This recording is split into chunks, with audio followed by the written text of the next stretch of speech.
السلام عليكم ورحمة الله وبركاته. الحمد لله وكفى وسلام على عباده الذين اصطفى أما بعد. പ്രിയമുള്ള സത്യവിശ്വാസികളെ, സഹോദരങ്ങളെ, വിശുദ്ധമായ റമദാനിലെ വളരെ ശ്രദ്ധേയമായ അതിന്റെ മധ്യാഹ്നത്തിലേക്ക് കടന്നിരിക്കുകയാണ്. പാപമോചനത്തിന്റെ ദിനരാത്രങ്ങളാണ് ഇനി നമുക്കുള്ളത്. സത്യവിശ്വാസികളെ സംബന്ധിച്ചിടത്തോളം യജമാനനാകുന്ന പടച്ചറബിലേക്ക് കണ്ടമിടറിക്കൊണ്ട് പൊട്ടിക്കരഞ്ഞുകൊണ്ട് പാപം പൊറുപ്പിക്കാൻ വേണ്ടി ഒഴിഞ്ഞുവെക്കേണ്ട ദിനരാത്രങ്ങളാണ്.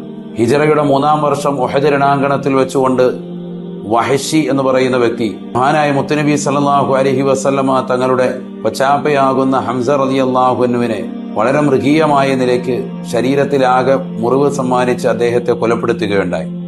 പിന്നീട് അദ്ദേഹം കുറെ നാൾ ഒളിച്ചു താമസിച്ചു. അവസാനം ഒരു കത്തെഴുതി പരിശുദ്ധ പ്രവാചകർക്ക്, എന്റെ പാപങ്ങൾ എങ്ങനെയെങ്കിലും പൊറുക്കുമോ? തീർച്ചയായും കൊലപാതകിയാകുന്ന നിനക്ക് പാപമോചനമുണ്ടെന്ന് അറിയിച്ചുകൊണ്ട് പരിശുദ്ധമായ ഖുർആനിലെ സൂറത്തു സുമറിലെ 53-ാമത്തെ വചനം അള്ളാഹു അവതരിപ്പിക്കുകയാണ്.